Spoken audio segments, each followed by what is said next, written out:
वाराणसी में रविदास जी की मूर्ति का अनावरण करते हुए पीएम मोदी ने इंडी गठबंधन पर निशाना साधा। उन्होंने कहा कि इंडी गठबंधन लोगों को जात पात में बांटने का काम कर रहा है। जनता को जात पात में बांटकर सिर्फ अपने परिवार का विकास किया जा रहा है, इसलिए ऐसे गठबंधन से सावधान रहने की जरूरत है।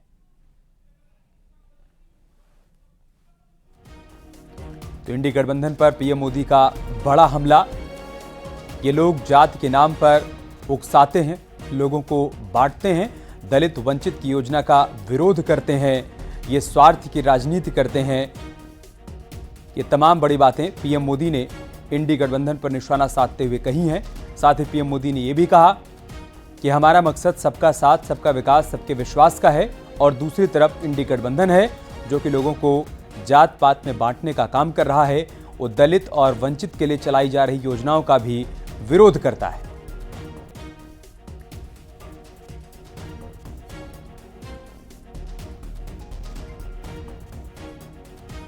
समानता वंचित समाज को प्राथमिकता देने से ही आती है। इसलिए जो लोग, जो वर्ग विकास की मुख्य धारा से जितना ज्यादा दूर रह गए, पिछले 10 वर्षों में उन्हें ही केंद्र में रखकर काम हुआ है।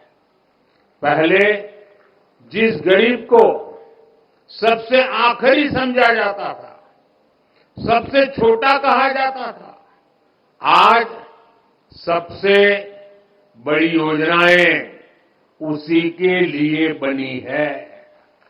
इस योजनाओं का दुनिया में सबसे बड़ी सरकारी योजनाएं कहा जा रहा है। आप देखिए, कोरोना की इतनी बड़ी मुश्किल आई, हमने 80 करोड़ गरीबों को मुफ्त राशन की योजना चलाई। कोरोना के बाद भी हमने मुफ्त राशन देना बंद नहीं किया, क्योंकि हम चाहते हैं कि जो गरीब अपने पैरों पर खड़ा हुआ है वो लंबी दूरी तय करे।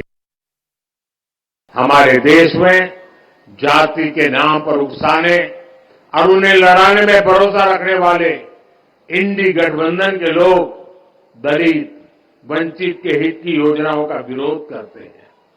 और सच्चाई ये है कि ये लोग जाति की भलाई के नाम पर अपने परिवार के स्वार्थ की राजनीति करते हैं। आपको याद होगा, गरीबों के लिए शौचालय बनाने की शुरुआत हुई थी तो इन लोगों को उन्होंने इसका भी मजाक उड़ाया था। उन्होंने जनधन खातों का भी मजाक उड़ाया था। इन्होंने डिजिटल इंडिया का विरोध किया था। इतना ही नहीं, परिवारवादी पार्टियों की एक और पहचान है, ये अपने परिवार से बाहर किसी भी दलित आदिवासी को आगे बढ़ने नहीं देना चाहते। दलित आदिवासियों का बड़े पदों पर बैठना इन्हें बर्दाश्त नहीं होता है। आपको याद होगा, जब देश में पहली आदिवासी महिला राष्ट्रपति बनने के लिए महामहिम द्रौपदी मुर्मू जी चुनाव लड़ रही थी, तो किन किन लोगों ने उनका विरोध किया था? किन किन पार्टियों ने उन्हें हराने के लिए सियासी लामबंदी की थी?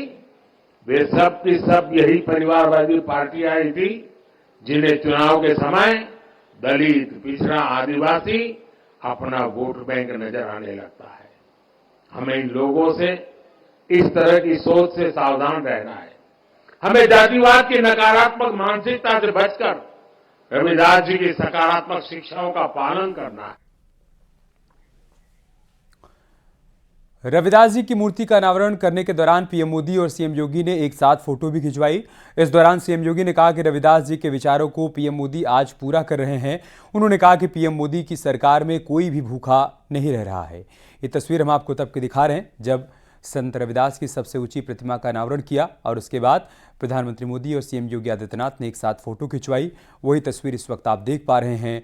इस मौके पर सीएम योगी ने सरकार की योजनाओं का जिक्र करते हुए कहा कि रविदास जी के विचारों को पीएम मोदी आज पूरा कर रहे हैं। उन्होंने कहा कि पीएम मोदी की सरकार में कोई भी भूखा नहीं रह रहा है। कि ऐसा चाहूं राज्य में जहां मिले सबन को अन्न, छोट बड़ो सम बसे, रविदास रहे प्रसन्न, और सचमुच संत रविदास जी की यह उक्ति किसी ने चरितार्थ की तो वह प्रधानमंत्री मोदी जी ने की है। 80 करोड़ लोगों को 4 वर्ष से फ्री में राशन की सुविधा का लाभ पूरे देश के अंदर बिना भेदभाव के मिल रहा है। यह भी पहली बार हुआ है। यह भी सदगुरु के ही कार्यों को जमीनी धरातल पर उतार करके कैसे उनके जीवन को कोरोना से भी लड़ने के लिए और साथ साथ इन कार्यक्रमों को आगे बढ़ाने के लिए बिना भेदभाव के उनको राशन की सुविधा का लाभ 80 करोड़ लोगों को पूरे देश के अंदर उपलब्ध हो रहा है। प्रधानमंत्री जी, इसके लिए हम सब आपके आभारी हैं।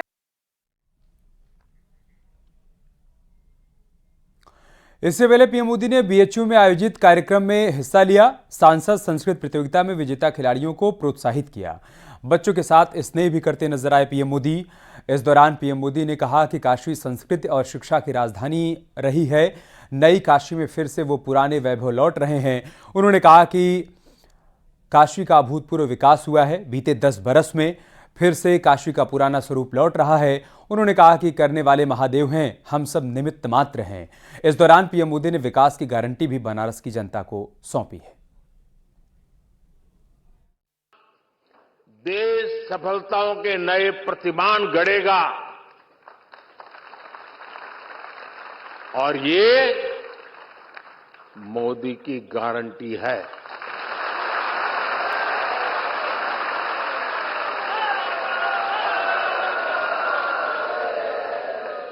और आप भी जानते हैं कि मोदी की गारंटी यानी गारंटी पूरा होने की गारंटी।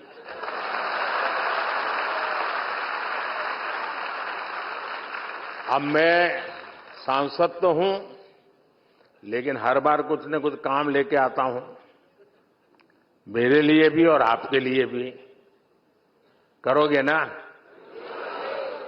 देखिए, जितनी चीजें मैंने बताई, हर चीज को इतने शानदार तरीके से यहां लोगों ने उसको उठा लिया, सब उससे जुड़ गए और एक नई चेतना नई पीढ़ी में आ गई। हम सब तो निमित्त मात्र है। काशी में करने वाले तो केवल महादेव और उनके गण हैं। जहां महादेव का कृपा हो जाला, ऊ धरती अपने ऐसे ही समृद्ध हो जाले।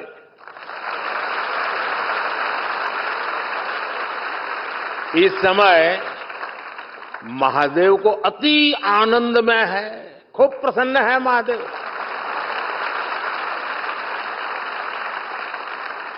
इसलिए महादेव के आशीष के साथ 10 वर्षों में काशी में चारों ओर चहुं ओर विकास का डमरू बजा है। 10 वर्षों में विकास की गंगा ने काशी को सींचा है। काशी कितनी तेजी से बदली है, ये आप सभी ने साक्षात देखा है। मैं सही बोल रहा हूं ना? तो आप बताएं तो पता चले भाई, सचमुच में जो कह रहा हूं सही है? बदला है, संतोष है।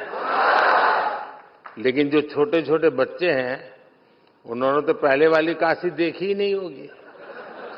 उनको तो आम बात बढ़िया काशी दिख रही होगी।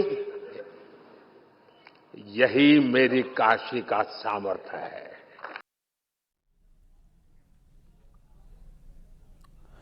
बीएचयू में कार्यक्रम के दौरान सीएम योगी ने पीएम मोदी की तारीफ की। उन्होंने कहा कि जब दुनिया सो रही थी तब पीएम मोदी आपके लिए काम कर रहे थे। काशी की सड़कों पर खुद आपने रात में 11 बजे उन्हें देखा होगा। आदरणीय प्रधानमंत्री जी का काशी में आगमन दुनिया की सबसे प्राचीन सांस्कृतिक नगरी में आगमन ऐसे समय में हो रहा है जब 500 वर्षों की प्रभु श्री रामलला की वनवास के उस कालखंड को समाप्त करके उन्होंने अयोध्या धाम में प्रभु रामलला को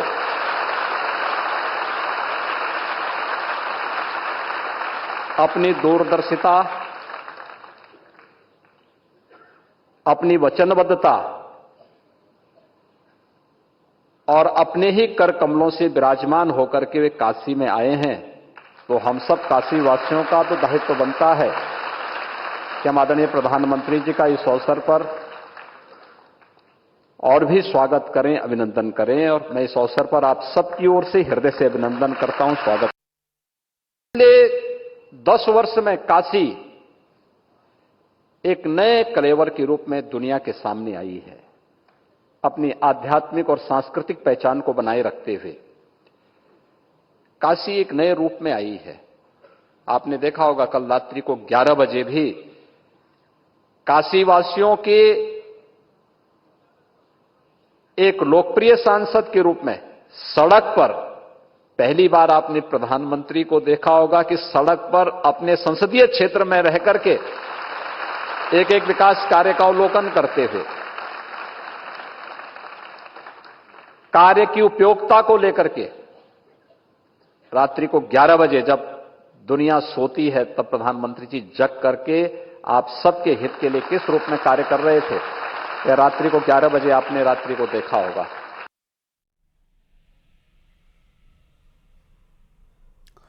और पीएम मोदी जहां पर पहुंचे वहां की महिलाओं का क्या कहना है वो भी आपको सुनाते हैं। की जन्मस्थली श्री गोवर्धनपुर पहुंचे प्रधानमंत्री नरेंद्र मोदी ने यहां जनसभा के जरिए इंडिया गठबंधन पर हमला बोला। उन्होंने कहा कि वो गठबंधन कभी नहीं चाहता कि जो निचले तबके के लोग हैं वो कभी मुख्य धारा में आए। उन्होंने कहा, उन्होंने तो खुद राष्ट्रपति डॉक्टर द्रौपदी मुर्मू के भी चुनाव में उनका विरोध किया था। द्रौपदी मुर्मू को वो नहीं चाहते थे कि आदिवासी समुदाय की महिला राष्ट्रपति बने। यहाँ पर बड़ी संख्या में महिलाएं आई हैं इस जनसभा में, उनसे बात कर लेते हैं। आज आप लोगों ने सुना प्राइम मिनिस्टर के बाद उन्होंने INDI गठबंधन को लेकर कहा कि वो कभी नहीं चाहते कि जो निचले तबके के लोग हैं वो ऊपर ही आए। आपको लगता है ऐसा है? नहीं, ऐसा नहीं है, ऐसा नहीं हो सकता है। क्यों? उन्होंने कहा ना कि वो गठबंधन है, विपक्षी गठबंधन है, वो केवल गुमराह कर रहा है। आपको लगता है कि गुमराह कर रहा है वो? बिल्कुल, वो गुमराह केवल कर सकते हैं और उसके आगे कुछ नहीं कर सकते हैं। अच्छा, तो आज आप लोगों ने किस तरीके से उनकी जो भाषण था आप लोगों ने सुना, क्या महत्वपूर्ण लगा आपको उनके भाषण में? यही कि जो लोकार्पण किए हैं मोदी जी और आगे के योजना के बारे में उन्होंने बताया, आगे की जो भी है चीजें बताई। तो क्या कहेंगी प्रधानमंत्री का? आप लोगों ने संगठन से स्वागत किया, हर हर महादेव हो जाए।